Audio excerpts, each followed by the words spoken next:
pamunten Bawa Peneban. Kula mboten saged mboyong dhateng Semar Badranaya. Oh, gandheng blekudung suwaru gembal Semorante hawala. Gendra Swarawati mboten dawuh. Aja mung tekan semene, Nger. Aja mung tekan semene. Lha apa to sebabe dene kowe matur karo Bapak gurumu Begawan Durna? Kok kowe ora kelakon mboyong lan Semar Badranaya? Nyatanipun nembe kemawon kula matur sanipun Semar badhe kula boyong api-api negari kula Taman Pegebluk. Nanging jebul pinanggipun wonten negari utawi wonten ing Karang Kadempel kathah para priyagung ing sami jajar lenggah ngadhem kersanipun Kyai Nayantaka. Lho, yen ngono Pandhawa mapan ing Karang Kadempel kasinggihan mekaten. Oh, yen ngono pasang Yogya kados ngono. Yen perlu ora mung Semar Badrana sing bakal mbok boyong, mbok aturake marang aku lan bakal tak aturake marang Pandya Betari Durga. Nanging klebu Pandhawa 5 cacahe. Pandhawa 5 cacahe ya kuwi Puntadewa, Werkudara, Janaka, Nukulasdewa. Rangketen bantaran tangan kincungan sikile. Bakal tak aturake marang Pandya Betari Durga. Jernyatane Pandhawa kuwi bocah Sukerta. Pandhawa kuwi wong Sukerta, wajib dadi panganing para berkasaan. Wajib dadi panganing wadya balaning Betari Durga. Mekaten Peneban. Yen kowe ora iso mboyong Semar, ora iso mboyong para Pandhawa, oh ya wis. Ora apa-apa ning kabeh ngelmu sing kok takokke karo Begawan Durna, ora bakal tak paringake. Jar Basuki mawa beya Gendra Suropati. Kagatri sang kapirang urinangku kinembit-kembit. Dusang reknaning bawana.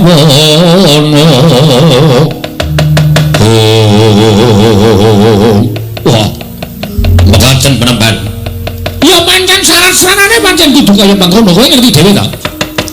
Aku sowan ngesaning Pandya Betari Durga ing wigati, jaluk daya timbul kekuatan tumraping para Sata Kurawa, tumraping anak Prabu Duryudana. Nanging sang Pandya Betari Durga paring dawuh karo Begawan Durna waton iso gawe ijol. Ya kuwi wujuding bangkening Pandhawa, luwih-luwih bangkening Semar Badranaya bakal pinaringan pengayoman Kurawa dening Pandya Betari Durga. Wekasan besuke upama tumapak perang Gece Bratayuda bakal lakon penjanganing anak Prabu Duryudana iso ngisas kalawan para Pandhawa. Mekaten Peneban. Menawi ngaten kula nyuwun tambahing pangestu.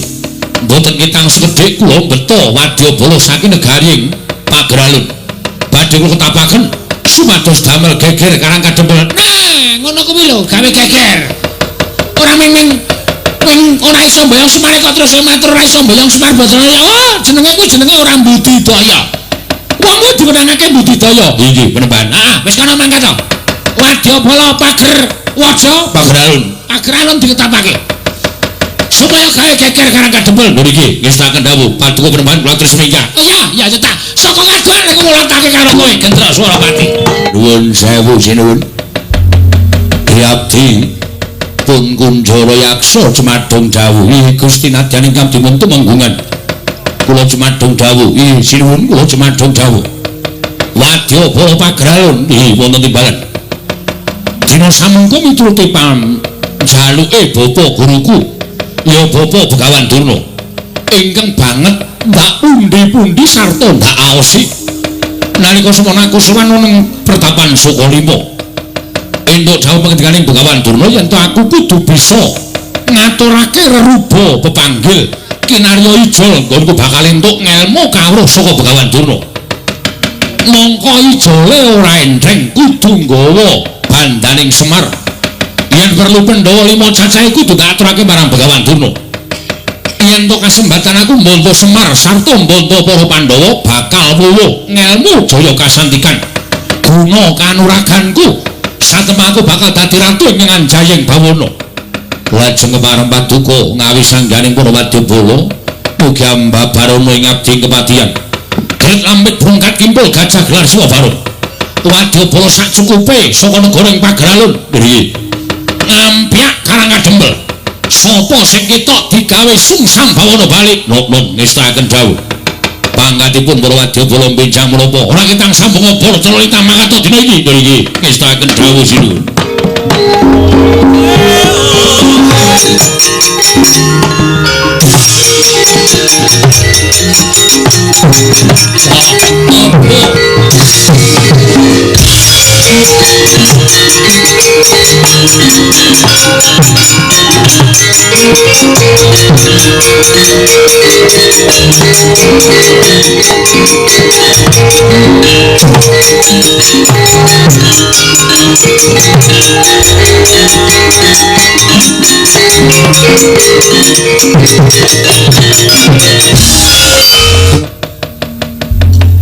mlebu lalatan Karang Kadempel ana satriya kandhet ngeyayat bringa sing wergeni tumpangke kuping kiwa tengen manteng karo aku tanpa det sapa takon karo aku Senopati Dwarawati Raden Setyaki dasar para nyata balik kowe sapa kekeseting Sang Prabu Gendra Suropati aku Tumenggung Sumbang Suradija ya sing griya takon karo aku panengahing Pandhawa Raden Arjuna Kakang Mas Janaka wonten mriki iya Setyaki wis penake aku tak ngaso ayo wedi nek konangan mboten niku mau Bagong jaitan lho aku Bagong ngapa ayo takon ngapa kowe oh Bagong dasar para nyata pangkatmu apa lho RT ono RT kok gleleng ora weh gawe KTP ora ana tanda tangane RT apa dadi aja sok nyepeleke terus sapa kowe Sumbang Suradija ora nyumbang ora apa-apa sing buri dhewe sapa Petruk kakange Bagong anake Semar nomor 2 oh lah keterangane pancen Prabu Gendra Suropati nggawa prajurit akeh kok ora salah dulu toto senjata dibantu ora sambut bantu aku ijen ngrampungi Wadyabala saka pagralun kelakon ora sambut bantu weh ya saora-orane kula niku jejer putra bumi Karang Kadempel kula dilairake enten bumi Karang Kadempel nang nganti bumi ku tagete kula dienggo jak-jakan menungsa kaya ngenteng nek kula ora tampil ingin bebarang ya terus ya ora-orane mateni prajurit sing elek-elek aja sing ngene-ngene iki ketok iki kokoh bako iki sedaya iki terus aduh golek sing elek-elekan wae sing elek-elekan sing kira-kira ringkih gecek dase ayo pokoke ning melu perang sing penting rak ketok wis kono dolunga wae aja dugu mremeng menungso iki tak sampurnake Bagong sampur napa niku betara kono ora kok sampurna terus tak patenane lah ngono lho kowe ngrasani arep nyirnake karo aku ora sagokan gunung tanpa guna kowe tekan kene dikongkon ratu Gusti Mukinen gawe geger Karang Kadempel ora nekuk penjalin golek dalan nyangkal putung bali ning negaramu aja takon delak babati gamanmu tak gulungi genderamu wah babu wani karo sing nawati nabamu ora mengkas karo tebak danung kene marganing patimu maju janggah pengen tunjung akhirat nyawamu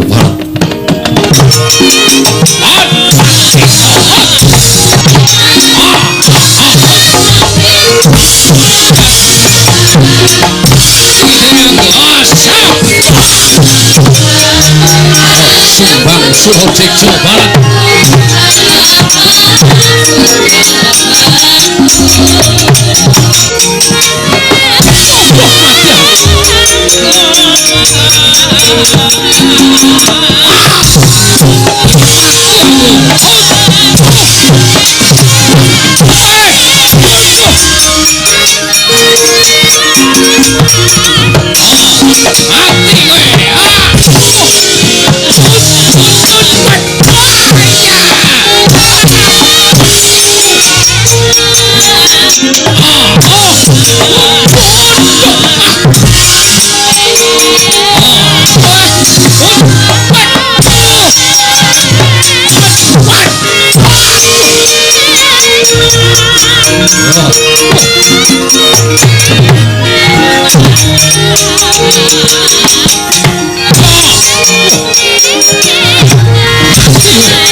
Sopo Borobudur Risoko Kunjara Yaksa Patih Pagralu ayo nggih Semar Badranaya boyomen Serakna Werkudara jebol jajawan masih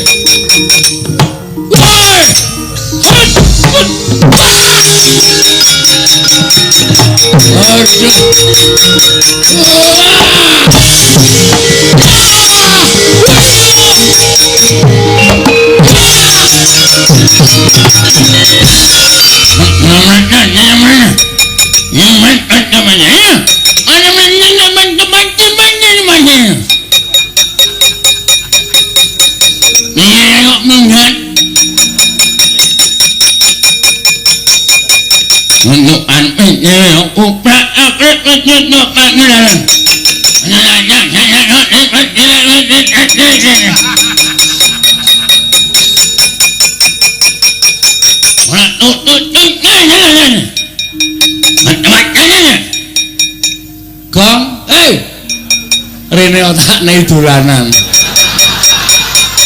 Apa tadi Rene yo?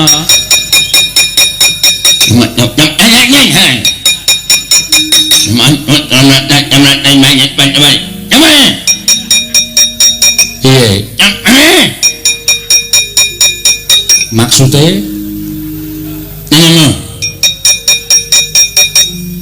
Sopo? Aku piye?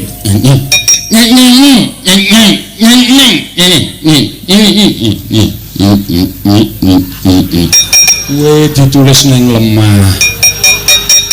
Jenengmu jeneng. Petro. Petro. Petro.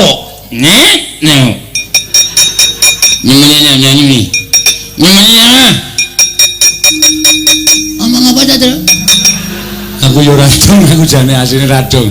Ngomong kowe, namanya wis kemaman dasmu. Kok kudu radung bareng kok.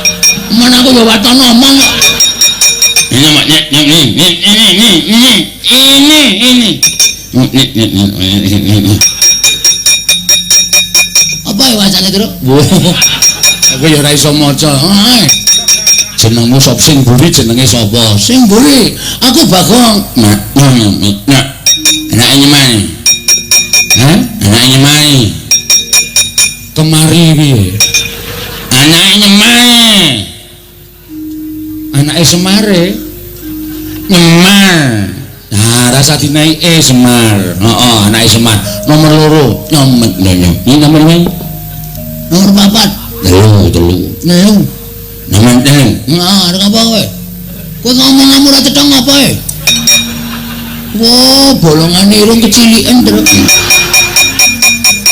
Kowe sapa? Anakku. Ngomong. Panik rek mah. Hah? Ngomong panik rek mah. Sapa itu? Tulis. Nih, tempatnya.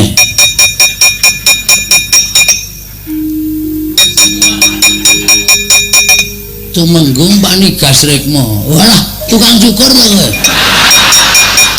Nganyun dak maton. Nganyun dak maton. Nganyun dak maton. Iki misu-misu to Pak Dera dong. Dadi adera loro ati ya iya. Kowe ngerti ora jenenge piye? Tukang cukur ndas matos ngono. Heeh. Wah, setane. Oh, lewat nesu keri kok kira. Oh, amat banyak oh ya. Aduh, tidak mati mana nampak apa ya?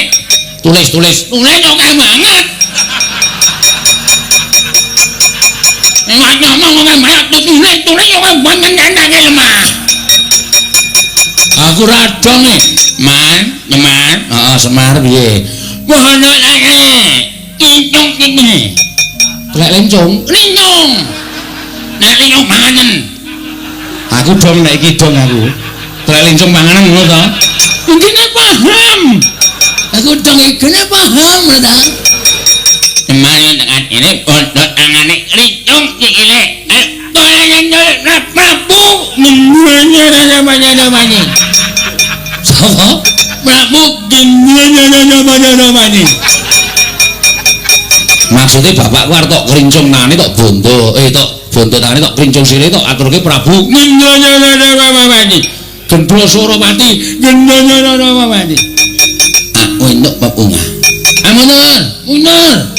Ora lepel. Ora level. Ya. Aku ngomong ere. Mundur. Wah, kepruke watu ndase ya terus aja. Aku dinake kene, aja sabar kowe iki. Mesake lho iki ketoke kaya ngene iki. Nyane apa? Aku iki mecake. Iki kulino penang, kulino mat, ngene paranan. Hah? Ini namanya mau. Ini ora mundur. Lamun tinjung akhirat nyawamu dilagi. Saya nganggo gamelan.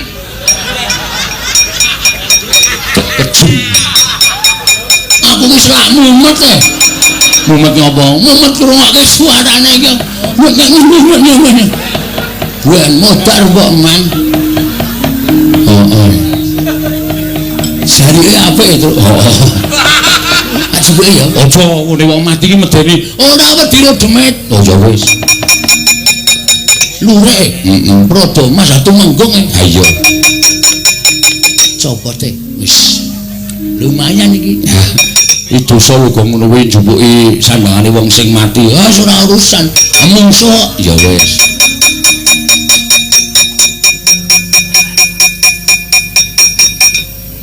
Kacoke ya lumayan.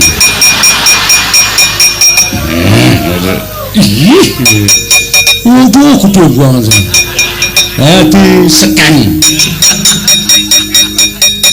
Ben cara kuno disekeng.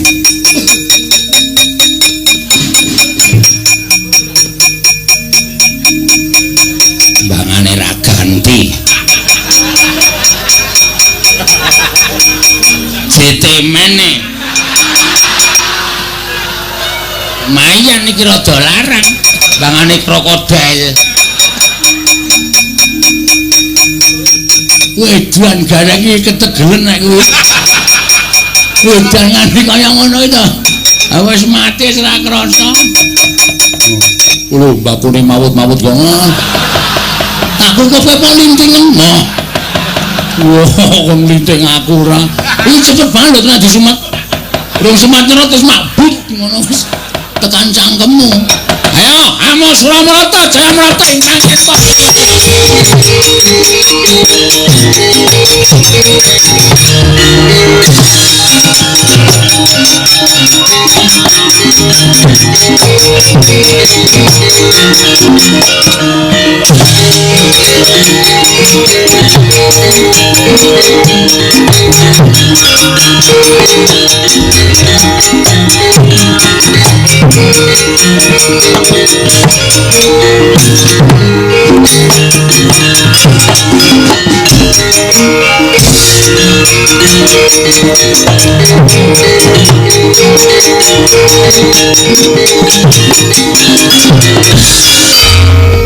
Mati kula, Mbah.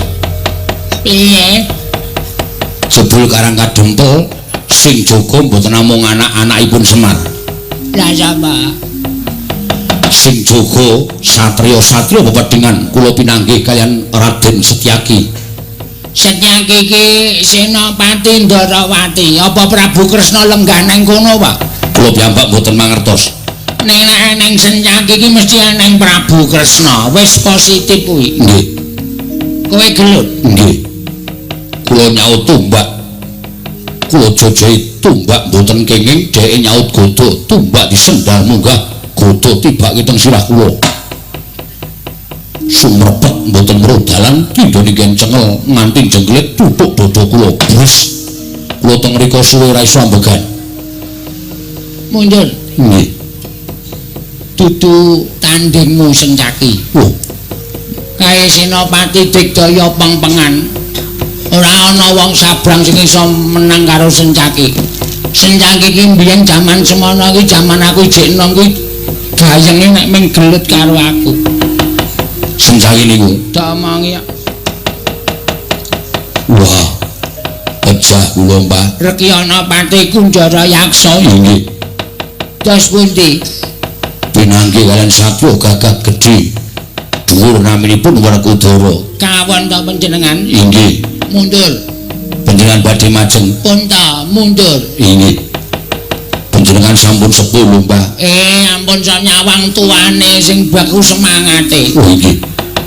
Nek mboten kula sing ndungani Karang Kadempel ora bakal sungsang bawana parik. Inggih, Mbah.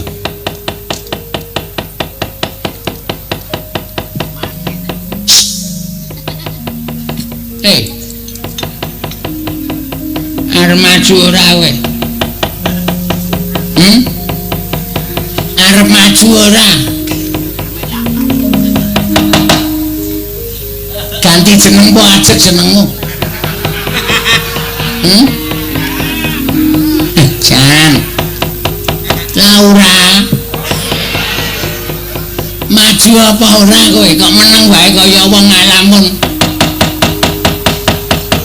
Kowe maju iso ngalahke wong-wong Karang Kadempel bakal gedhe gancane saka Sinuwun Prabu Gendraswarapati. Ngedian nganggo suluk barang.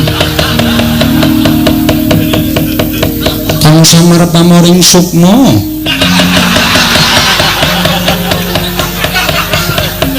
Sinuk moyo winah iya winya sepi.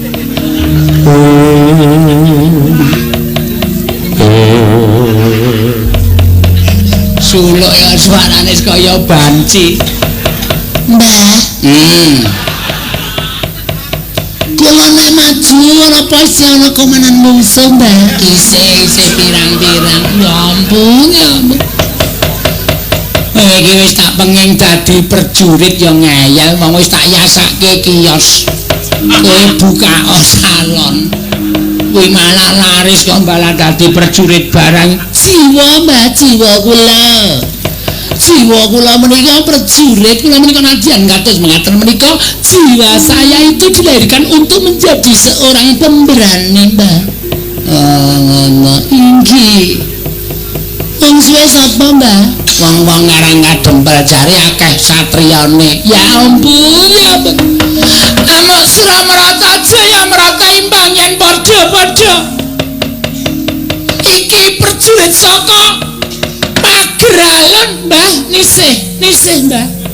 Semingkir, Mbah, aku jelan ndelok rupamu, Mbah, semingkir. Sambrong gelap modar. Ini sing ngubani bendina kok anggere weruh wong lanang sing bagus-bagus kok karo mbane kok sia-sia.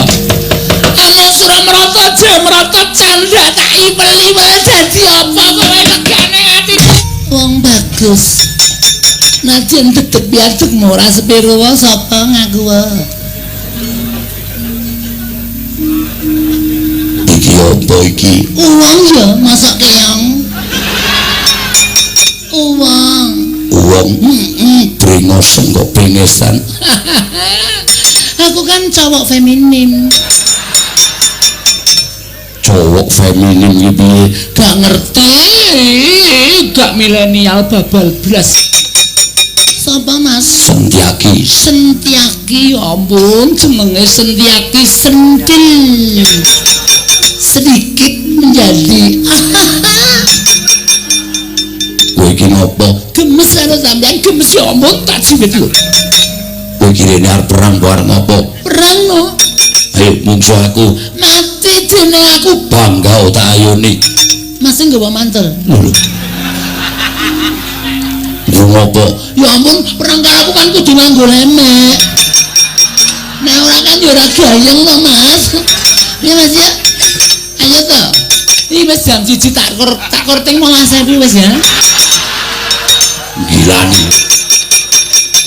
Ya ampun, Mas, aja mlayu to, Mas, boyo aku dilegani. Yo mlakune wis ki lho, Mas.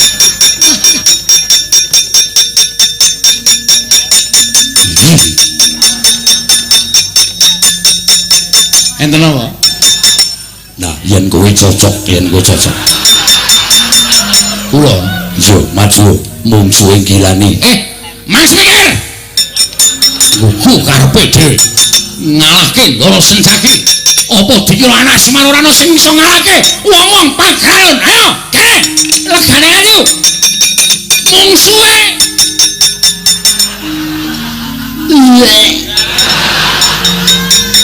Cici. Mual wetengku. Ya ampun ana wong kok rupane kaya ngono. Ya ampun kok ya urip. Sasaranku kan om. Iki kok Mbah Kakung kaya ngene ya ampun ya wis kaya urip. Sapa kowe?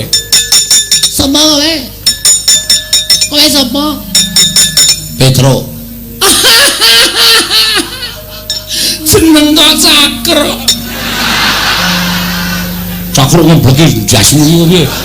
Ora kasar-kasar to Mas, ngendikane ora kasar-kasar ya ampun ngendikane wong tuwa ya dicokot-cokot bola, harus enom-enom, nek ngendika aja kasar, ndak ditiru bocah cilik.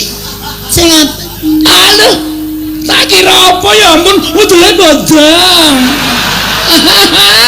Asik lagi dolanan. Dodong aku saiki. Iki sesuk diboncengke Bagong ngalur ngidul kae. Gong, Rene tak kandhani le. ngapa Sip iki. Mikat kowe. Piye? Ya ampun sapa meneh iki? Lho, lengganan kok lali. Iki aku men karinge sak molas piye dalan ora? Asuti nggo apa mbabrak apa? Kowe sing ngapusi aku kowe ya, Sa? Kowe sing ngapusi aku bayar kanggo duit palsu. Aku ya wedok palsu kok. Ya ampun kurang ajar. Bayar kanggo duit monolopi. Monopoli kok monolopi. Monopoli ya ampun. Yo, ayo. Ora masalah ya. Dia nekat banget iki. Wah, kono padang ya kono. Cah edan ta. Oh, darat-darat kaya ngono kae. Wah, kowe iki nganggo wig to. Tiwas tak jambak rambutnya arep tak beleh kok copot. Gundul. Rasido. Ilang kemauanku. Kok iso? Ada kan arep tak rangkul arep tak beleh iki malah rambutnya copot. Bucak gating tremplong ndase. Gilani. Gundul kayak minyak samin ketoke ndase. Kayak minyak samin ki minyak roti. Ono kamane kurang ajar ya ampun. Dandananku dirusak kabeh. Ya ampun buar pede. Ayo ndi Semar Badranaya? Wis luweh ora. Iki kecil mungil. Iki kirek-kikik ya.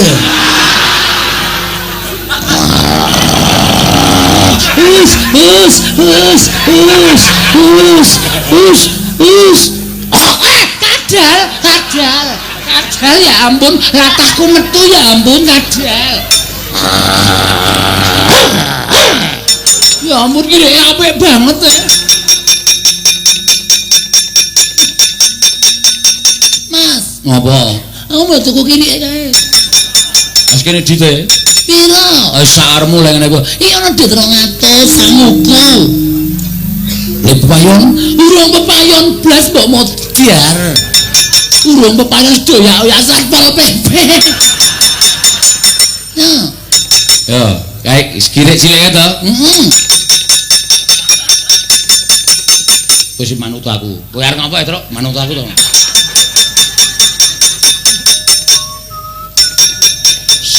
Si galak lho iki. Nek nganti kowe ora iso lek ngopeni galak tenan iki. Ngono ora. Ini gereng iki. Tur iki iso kaya menungso. Masa? Kowe dituku ana 200 gelem ra? Nek gelem jegok pisan, nek ora gelem jegok pindho. Ora gelem. Lho. Ditambahin nek njaluk tambah jegok pisan, nek njaluk ora tambah jegok pindho. Njaluk tambah. Ya ampun, ya ampun. BPKB-nya. Tambahi BPKB gelem ra? Nek gelem jegok pisan, nek ora gelem jegok pindho. Ora gelem. Ya ampun, sertifikat kiosnya. Wah iya. Gelem ora? Nek gelem jegok pisan, ora gelem jegok pindho. Ora gelem. Ya ampun, wis ra ndek apa-apa. Ali-ali. Ya ampun, iki penganggonku lho. Penganggonku iki penganggon ngene yangku biyen. Oh, jenenge yange sapa mbiyen? Lopez. Wis ora apa-apa tak ikhlaske. Tambahi ali-ali gelem ora, nek gelem jegok pindho, nek ora gelem jegok pisan. Oh, ya diwali-wali. Hah? Nek ora gelem jegok pisan, nek gelem jegok pindho. Ora diwalik-walik. Nek ora gelem iki pindho. Oh iya. Nek ora gelem pindho. Waduh, mlayu kirike. Ah ya wis ngapura ya. Ora sida tak keke iki lho koyo angel banget. Ya jigur dihapusi kere. Ya ampun, lek golek saben bengi men diejeli maling. Amok karangan jemblegan ning atiku gugungan. Amok Suramarata Jaya Marata Imbang yen padha.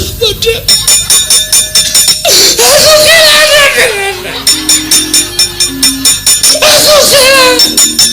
Aku kelangan.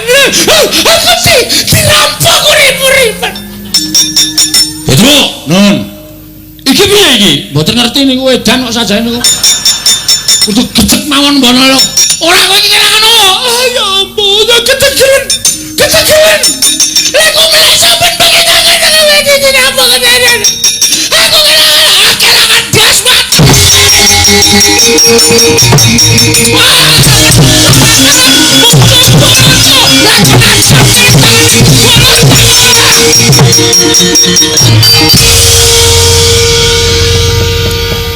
Innalillahi wa inna ilaihi raji'un. Modar kowe Laura.